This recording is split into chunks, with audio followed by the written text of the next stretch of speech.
E aí, tudo bem? Continuando aqui a minha história, né? E no último vídeo eu comentei sobre as primeiras experiências que eu tive com a cola e com a maconha, acho que eu cheguei a falar muito pouco, né?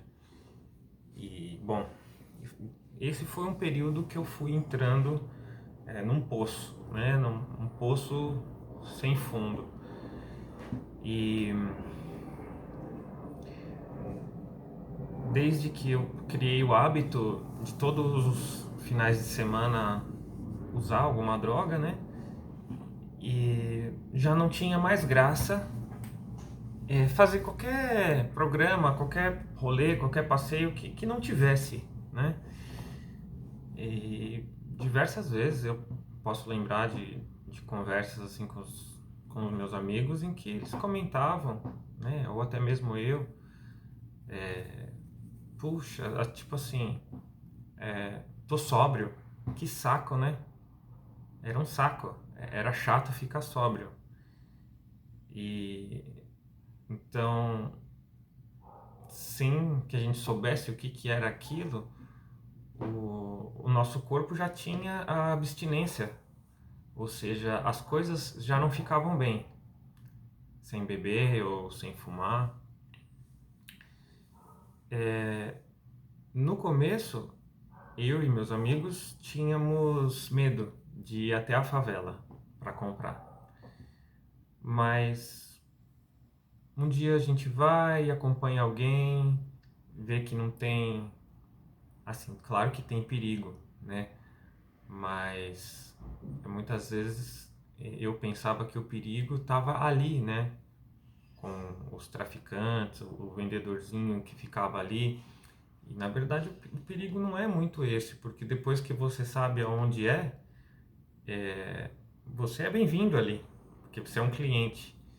Então eu me assustava com isso, porque eu achava que era perigoso ali o local, né? Mas não, na verdade eles estão esperando a gente ali. Então, se você sabe onde é, vai lá e compra. O perigo era o quê? Se no momento em que você está ali comprando, tem um enquadro da polícia, né? E a polícia muitas vezes é, pega quem tá ali e eu fico pensando como que deve ser, né, para os policiais fazer esse tipo de abordagem, porque eu eu tive um enquadro várias vezes pela polícia e eu tinha 14, 15 anos. Então o policial devia ver aquela molecada ali perdida, né? Alguns olhavam assim e falavam, pô, esse rapaz aqui estuda, às vezes trabalha e olha no que ele está se metendo, né? Eu nunca cheguei a apanhar de policial, nada disso, né? Até porque quando acontecia eu sabia que eu estava fazendo algo errado e eu ficava na minha e, enfim, nunca aconteceu. Mas às vezes os colegas que estavam comigo apanhavam, né? E ou porque respondiam alguma coisa, né, sem pensar, enfim.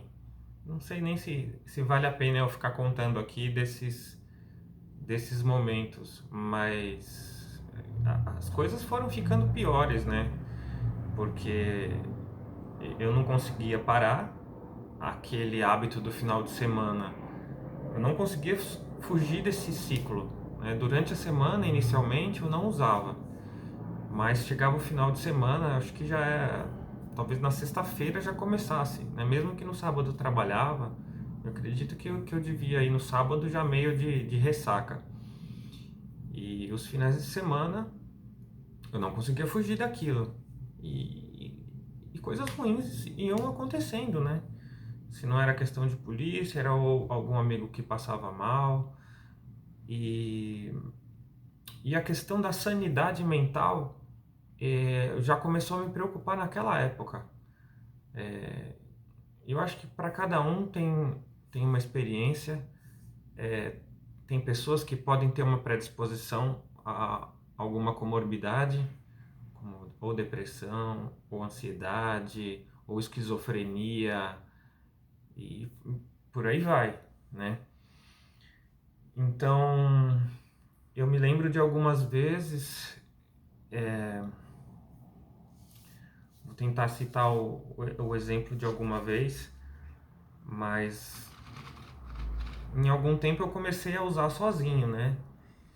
E é diferente quando você está com algumas pessoas usando, você está ali, um conversa com o outro, um ri da cara do outro, um tira o sarro do outro. E quando você está sozinho, talvez aquilo se intensifique, porque tá só você com seus pensamentos ali e, e era muito engraçado, porque eu me lembro de algumas vezes que eu às vezes saía da aula de Kung Fu. Teve uma época que eu dormia na casa da minha avó, da minha tia e minha avó, e mesmo lá eu usava, né? Eu dava um jeito de subir no terraço lá do apartamento, que era a cobertura, e usava. Minha tia talvez desconfiava, não sei. E eu ficava ali sozinho, né? E começavam aquelas paranoias, aqueles pensamentos, e eu tinha muito a sensação de que eu observava um diálogo na minha cabeça, né? Era eu conversando comigo mesmo, mas acabava sendo algo incômodo, conflitante. E eu não sou nenhum estudioso de psicologia, mas eu já ouvi o estudo que diz que dentro do nosso psiquismo nós temos o ego, superego e o id, né? Então quando eu li isso, quando eu ouvi esse estudo, eu fiquei pensando, eu falei, nossa, a impressão que eu tinha é que eu ficava observando esses três aspectos dentro da minha cabeça conversando entre si. Já ouvi falar também que quando você está sob efeito de alguma droga ou bebida, um desses fica vulnerável, né? Não me lembro se é o superego que fica anestesiado, digamos assim. Então, as outras áreas da mente acabam predominando, por isso que a pessoa fica, perde um pouco o filtro, perde um pouco a concentração, enfim, e isso ia me deixando esquisito, né? Eu, porque mesmo depois que passavam o efeito da droga, algumas sensações ficavam. Então eu comecei a perceber, eu comecei a ficar esquecido e preocupado, porque eu vivia andando com coisas no bolso, né? Um pouco de maconha, ou isqueiro. Ninguém sabia nem que eu fumo. Eu imaginava, né? Que não queria que as pessoas soubessem e tal. Então eu tava sempre com a sensação de que eu tinha perdido alguma coisa, ficava sempre batendo a mão no bolso. E eu comecei a ficar com várias paranoias. Até para andar de skate eu tinha paranoias.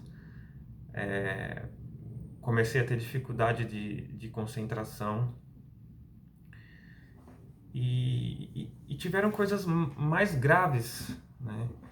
Uma que eu andei pensando e que eu vou tentar expor aqui, até porque são coisas um pouco complicadas de se explicar, mas talvez eu consiga. Teve um certo dia que eu estava na praia, não me lembro quais amigos estavam comigo, se era um, se eram dois, enfim.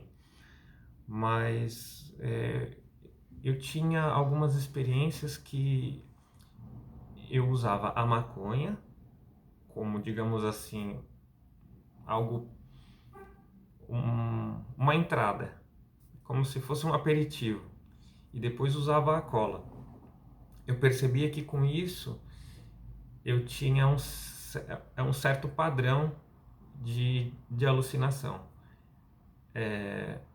Bom, antes de contar isso da praia, eu vou tentar explicar esse do padrão de alucinação. Por exemplo, se eu estava aqui na minha casa e eu estava, por exemplo, eram 7 horas da noite. Eu sabia que meus pais, ou minha mãe, meu irmão, iam chegar por volta de 10 horas da noite. Eu tinha ali 3 horas para usar. E, e o período do uso ali da cola era coisa de, talvez em meia hora ou uma hora eu podia usar satisfatoriamente. Mas eu ia usar com essa preocupação de que a qualquer momento eles iam chegar. Eles deveriam chegar por volta das 10 da noite, mas a qualquer momento eles poderiam chegar, na minha cabeça, não sei, né? Então ela funcionava mais ou menos assim. Quando eu começava no uso, começava a baforar e tal, como que a mente funcionava? Eu ouvia exatamente, olha que loucura, eu estava no porão de casa ou em algum lugar afastado, eu ouvia como se o ronco do motor, eu lembrava, né? O meu inconsciente reproduzia exatamente o ronco do motor do carro que meu irmão tinha na época. Se eu não me engano, era um Fox, que cada carro tem o seu barulho. Então eu ouvia exatamente o barulho do motor chegando, a porta do carro batendo, o portão de casa se abrindo e meu irmão conversando com a minha mãe e dizendo coisas mais ou menos assim: Nossa, que cheiro é esse? Cadê o Guilherme? E nisso, pra mim, aquilo estava acontecendo. Então eu já ficava desesperado, jogava a sacolinha em qualquer lugar, ia guardar a latinha de cola em algum outro lugar escondido e ficava naquela correria. E eu falava: Nossa, eu tô muito louco, o que eu vou fazer? Eles chegaram bem na hora que não podiam chegar. E aí eu às vezes jogava a latinha fora ou derrubava, ia tomar banho, sei lá. E aí quando passava, eles não chegavam. Quando eu ia ver, depois de um bom tempo, ou às vezes eu saía pra rua, não sei. Depois de um bom tempo eu ia ver que aquilo tinha sido uma alucinação. Eu falava: Meu Deus, né? Joguei o negócio fora, enfim. Então era algo que era mais forte do que eu, porque a cola criava uma alucinação que é como eu disse, na hora a gente não percebe que é uma alucinação. E eu comecei a perceber que era porque eu começava a usar preocupado com que eles chegassem. Então a minha alucinação era naquele sentido. E aí eu comecei a fazer as experiências de que quando eu fumava maconha, e tinha também a questão da dosagem. Se eu fumasse muita maconha e depois cheirasse cola, as alucinações, assim, eu ficava completamente, assim, quase que 90% inconsciente, porque a, o efeito era muito alto, né? Então, aconteciam, assim, coisas absurdas, loucas, e, às vezes eu não lembrava de nada e acabava não sendo tão legal. E eu percebia que se eu usasse pouca maconha, eu dava ali 2 tragos, digamos. Na época eu já devia ter uma certa resistência, né? Porque eu usava com frequência, mas se eu desse aqueles 2 tragos, eu tinha aquela leve sensação de bem-estar que a maconha produz. Você tem aquele riso fácil, fica bem humorado de uma hora para outra, né? E aquilo não é tão forte. O efeito tá ali moderado. E aí eu começava com o uso da cola, as alucinações tinham digamos, esse fundo emocional aí de bem-estar, de até certo ponto um controle e, enfim, eu fazia esse tipo de teste, né? E cheguei à conclusão de que dava certo fazer dessa maneira e as alucinações eram melhores, né? Cara, é muito louco isso, né? Porque e eu entrava em processos de esquizofrenia, de insanidade e eu queria, e eu gostava, né? Bom, mas esse dia que eu tava na praia, aí começaram a acontecer coisas mais preocupantes, porque eu tava lá, talvez nesse processo dessa dosagem e tal, e em um certo momento eu tava observando esse diálogo, né? Que eu comentei, que às vezes parecia que estava acontecendo um diálogo, como se tivesse três partes de mim mesmo, que uma conversava com a outra, e num certo momento, dentro desse diálogo, surgiu assim o questionamento da palavra eu, né? Como se na minha cabeça falasse assim, eu, eu quem, né? E eu tinha perdido a noção de quem era aquela pessoa, que era eu que estava usando aquilo. Eu, como se eu tivesse criado um distanciamento da pessoa, da minha personalidade. Eu não conseguia mais me identificar no auge, né? No auge do que estava acontecendo, eu tinha esquecido e eu falava, meu Deus, né? Quem é? O que é isso? Quem sou eu? Né? E por um momento era como se eu não fosse aquela pessoa e eu não sabia mais quem eu era. E aí, conforme a alucinação ia levemente passando, eu começava a me lembrar.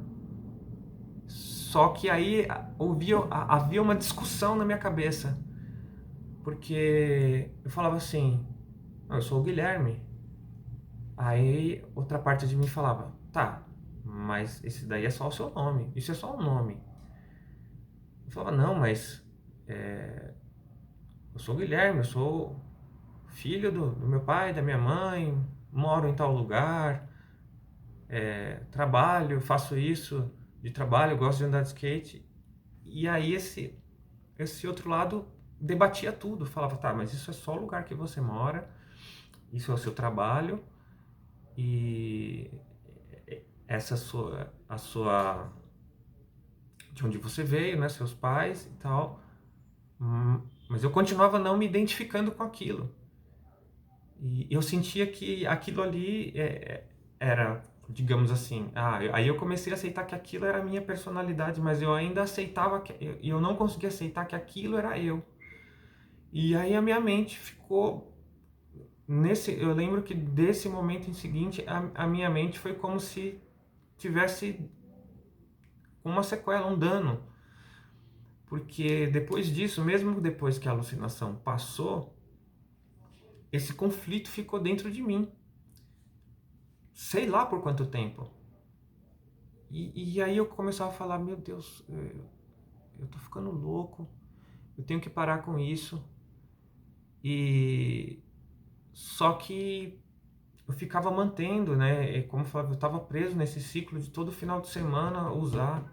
Todo final de semana eu cheirava cola, eu fumava maconha, eu bebia e fumava cigarro. Eu lembro que na segunda-feira eu pegava o ônibus para ir trabalhar e pensava, putz, esse fim de semana foi a mesma coisa, cara, né?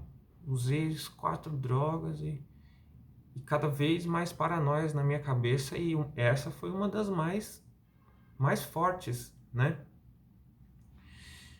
E, e as coisas e eu começava a me preocupar, as pessoas começavam a perceber, né? E meu professor de Kung Fu chegou a perceber, ele deu uma indireta na aula, meu tio fazia aula comigo nesse dia, ele acabou me levando para casa, me dando um sermão. E eu falava, caramba, cada vez mais as pessoas estão percebendo e eu preciso parar e eu não conseguia. E meu pai e minha mãe perceberam, meu pai me colocou numa psicóloga e, e eu sabia que eu tinha que parar, mas eu dava um jeito de esconder tanto que eu fui, acho que numas 4, 5 sessões com a psicóloga, poxa, minha família é feliz, fala, nossa, o Guilherme tá indo, né? Conseguimos fazer com que ele parasse. E na última sessão, eu fui com, acho que quatro pacotes. Na época a gente falava paranga, né? Era um pacotinho que custava R$ 5. Eu fui com 4 dessas na cueca para a sessão, porque eu tinha tempo contado, era escola, a sessão e eu ia trabalhar. Então nesse meio tempo eu fui na favela comprar e fui para a sessão com o negócio aqui falando para a psicóloga. Não, entendi e tal. E nada entrava na minha cabeça, né? Eu sabia o que eu tinha que falar, eu sabia o que eu tinha que fazer, como que eu fazia para manipular as pessoas, né? E mais para frente eu fui entender melhor isso na internação, estudando os 12 passos, como que a gente começa a ter, como que eu começava a ter problemas de caráter por conta do uso de droga, né? Além de toda essa alteração que a droga faz no cérebro, eu era obrigado a mentir, enganar, manipular, fingir para que eu conseguisse continuar no meu programa ali de curtição. Então eu tinha que enganar todo mundo, tinha que mentir o tempo todo.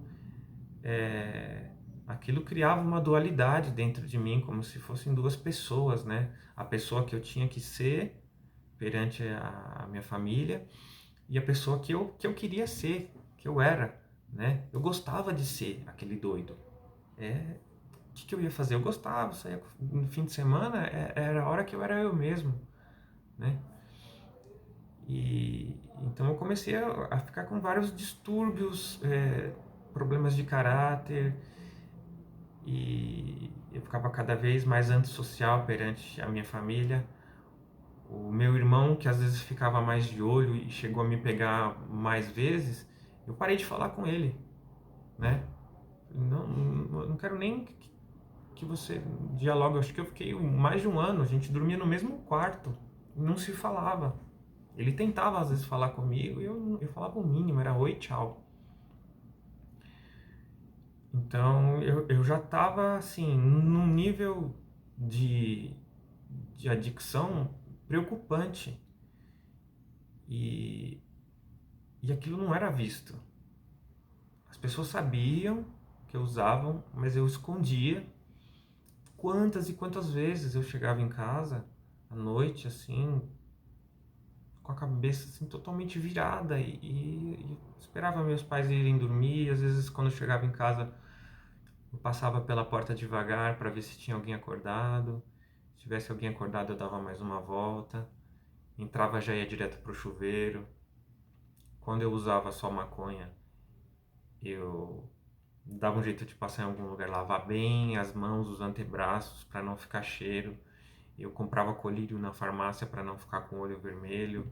Comprava chiclete forte de menta ou house, ou comia, para que eu dasse o mínimo possível, né, de pista do que eu tinha feito. Mas era todo final de semana durante 2 anos talvez. E, e a minha cabeça, cada vez eu estava mais insano e eu mesmo tinha preocupação com isso. E como as coisas, eu começava a ficar cheio de dúvidas na minha cabeça, né? Eu falava, eu tenho que procurar saber o que está acontecendo, né? E eu acho que foi no meio disso que a mãe de um amigo meu, que é espírita, ela percebia, né? Dela a gente não conseguia esconder. Assim como eu às vezes era pego pela minha família ou pela polícia, esse amigo meu, que a mãe era espírita, também acontecia. Então ela tinha pego. E ela tem, né, uma sensibilidade para esse lado mediúnico e tal. E ela comentou, uma vez ela comentou comigo, ela falou, eu vejo, né, assim, quando meu filho chega, eu percebo que ele está rodeado, ela usava a palavra, né, de espíritos e espíritos obsessores que vão usar droga junto com ele. Nossa, aquilo entrava na minha cabeça e eu falava, meu Deus do céu. quando eu estou usando droga, os espíritos estão junto comigo ali. E em determinados momentos do uso da cola, eu tinha sensações. Eu nunca vi nada assim desse tipo, eu não tenho essa sensibilidade. Mas eu tinha a sensação de que eu não estava sozinho. E de que alguém, né, ou algumas, sei lá, algumas energias se aproximavam de mim quando eu estava ali naquele momento. Algumas tinham uma vibração melhor, outras não. E só que claro que tudo isso em meio à alucinação eu não sabia distinguir, não sabia, né, entender nada. E quando ela falou aquilo, eu falei, nossa, cara, é isso, né, faz sentido. E ela me deu um livro. Eu acho que esse foi um dos primeiros livros que eu li, assim, na minha vida. Claro que quando era criança tem aqueles livrinhos que a escola dá e tal, que a gente lê porque tem que ler. E ali eu tinha meus 13, 14 anos e foi o primeiro livro que eu li porque eu queria ler e tal. Ela me deu, né? E acho que meus amigos até falaram, ah, até parece que eu vou ler isso aí, né? Tal. Porque ficavam com aquele medo. Era um livro espírita sobre drogas, que falava sobre o uso de drogas no ponto de vista do espiritismo. E aí nesse livro falava que a pessoa depois que morre, e ela morreu viciada em drogas e tal, que quando a consciência dela se mantém, né, mesmo depois que o corpo morreu, ela continua naquela existência ali psíquica e com a mesma abstinência. Então procura se aproximar dos vivos que usam. Eu, eu acho que ninguém, né, muito menos eu, tem como provar todas essas coisas. São, são teorias e são estudos, né, do espiritismo, mas enfim, faziam sentido para mim, né, ainda fazem. Então, como quando eu li aquele livro, algumas coisas começaram a encaixar na minha cabeça, eu comecei a ter mais interesse por ler. Falei, nossa, cara, isso, de alguma maneira eu sentia que aquilo podia ajudar a eu desfazer aquelas dúvidas que entravam na minha cabeça e a desfazer aquelas paranoias, todas aquelas coisas que, que eram criadas por conta do uso da droga e, e que eu usava mais droga achando que de algum jeito as drogas iam me proporcionar uma reflexão que aliviasse todas aquelas dúvidas. Mas não era o que acontecia, né? Pelo contrário, geravam-se cada vez mais paranoias e mais dúvidas. E foi aí que eu comecei a ler, né? Comecei a ler, meus primeiros livros foram sobre espiritismo.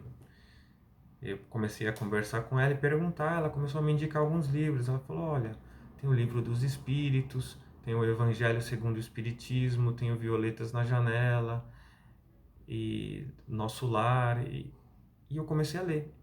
Eu acredito que só o Nosso Lar que eu não tenho certeza que eu li. Mas depois eu assisti o filme. Mas o Violetas na Janela, o Livro dos Espíritos e o Evangelho segundo o Espiritismo, eu li todos. Comecei a ler.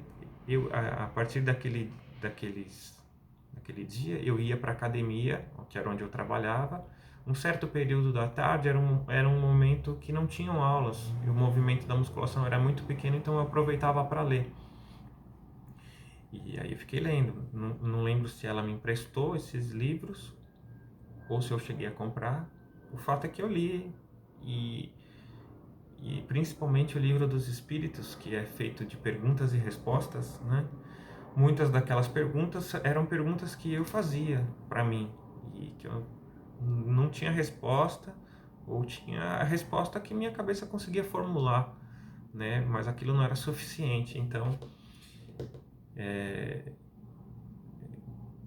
com certeza, se hoje eu tive o desejo de parar de usar droga e tal, muito eu devo à mãe desse meu amigo que começou a me incentivar à leitura.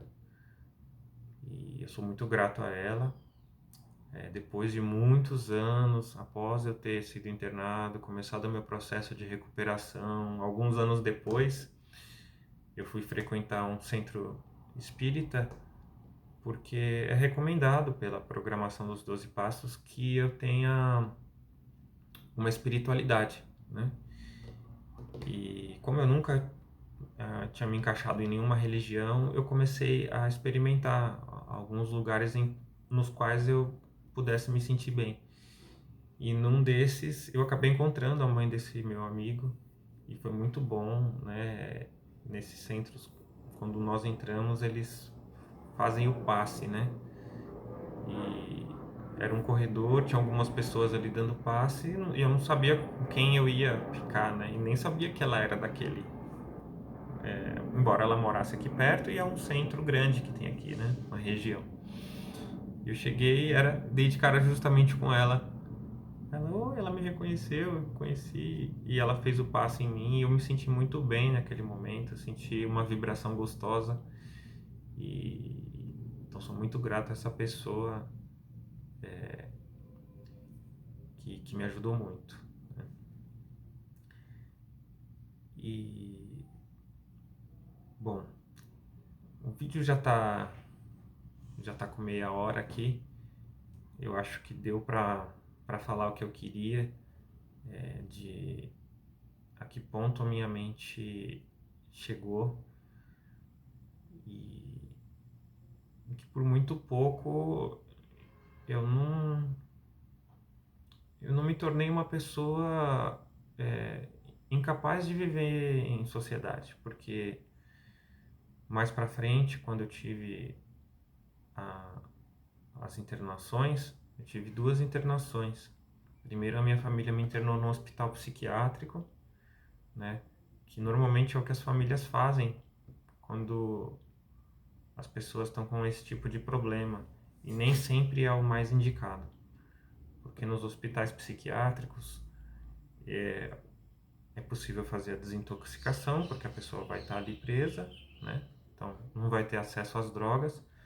Vão administrar ansiolíticos, antipsicóticos, antidepressivos, que muitas vezes são indicados mesmo, né, para a pessoa que está desintoxicando das drogas. Mas a maioria desses hospitais não tem uma terapia eficiente. Muitas vezes os internos ficam ali juntos, tomando os remédios, ficam livres, fazendo o que querem ali, fumando cigarro, né? E às vezes na convivência quem não fumava às vezes passa a fumar e a interação ali com pessoas que têm distúrbios de todo tipo, né? Às vezes não é boa porque você acaba assim não absorvendo nada de bom ali naquele momento da internação. Você só está preso sendo desintoxicado, até porque a família não sabe o que fazer com você em casa. Por isso que existem clínicas e comunidades terapêuticas especializadas para o tratamento de alcoólatras e dependentes químicos, que usam a metodologia dos 12 passos. E essas clínicas, essas comunidades, além da terapia dos 12 passos, tem o trabalho de laborterapia, que é manter a cabeça dessa pessoa ocupada com algum trabalho manual.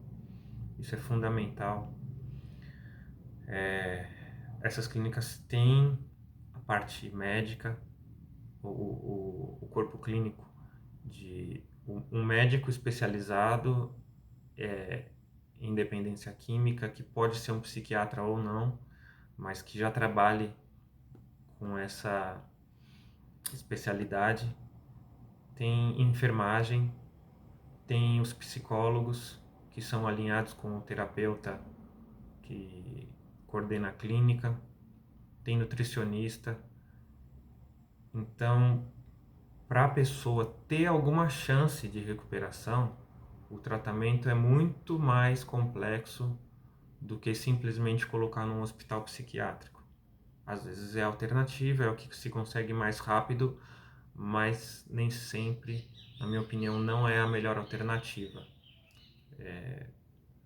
A dependência química, a adicção é uma doença, embora não seja uma doença reconhecida pela OMS, é uma doença que fisicamente é caracterizada pela compulsão, mentalmente a obsessão pelas drogas, pelo uso, e junto com isso vem todas aquelas comorbidades psiquiátricas, dessas que eu citei, que foram as minhas, existem outras.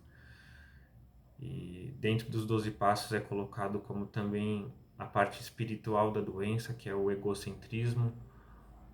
O adicto, ele para de ter empatia com as outras pessoas, só pensa em si próprio, na própria satisfação. E, enfim, para a pessoa ter algum tipo de chance, é necessário um tratamento mais completo. Não é só colocar a pessoa numa psiquiatria que vai estar resolvido. Muitas vezes a pessoa vai sair da psiquiatria pior, porque ela vai entrar lá dependente de droga e vai sair de lá dependente de drogas e de remédios, e vai misturar remédio com droga, e se ela já tinha problemas psiquiátricos antes, esses problemas vão ficar maiores.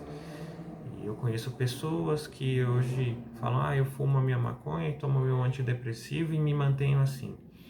E a pessoa fica com aquela vida limitada, porque ela não vai conseguir ter concentração, ela não vai conseguir ter estabilidade emocional, ela vai estar sempre ali precisando das drogas, sejam elas medicamentosas ou as drogas recreativas, né, que é a maconha e tal.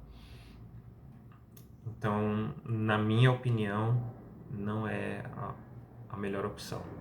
Procure uma comunidade terapêutica de 12 passos, Narcóticos Anônimos, né? No caso aqui eu fiquei, ela é em Pinhalzinho, ela se chama Liberty, é coordenada pelo terapeuta Reginaldo Freitas, é uma clínica muito séria, então eu costumo indicar porque eu passei por lá, mas claro que existem outras, acho que a pessoa, os familiares precisam procurar entender sobre esse mundo para colocar o seu parente, o seu amigo num lugar sério, tá? Que vai tratá-lo realmente, e o tratamento muitas vezes é duro, é justamente o que a pessoa não quer, porque vai mexer com a personalidade dela, vai mexer com o comportamento dela.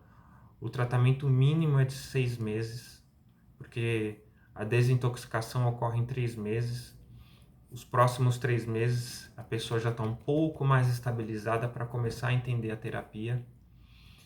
Então o tratamento mínimo é 6 meses, mas após ter começado o período de recuperação, de desintoxicação, os próximos 2 anos da vida daquela pessoa vão ter que ser muito bem observados, porque a probabilidade da pessoa voltar ao uso é muito grande. Para sempre é.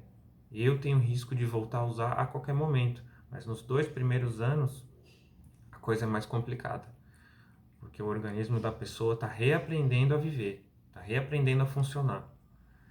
Então é muito importante ter esse acompanhamento. Bom, eu vou finalizar por aqui porque já tem bastante coisa. Eu tenho ainda muita coisa para falar antes da internação, né? Mas eu estou ficando satisfeito porque eu estou conseguindo passar aí várias etapas de como foi essa minha experiência. Obrigado aí para quem assistiu, um abraço e até o próximo vídeo.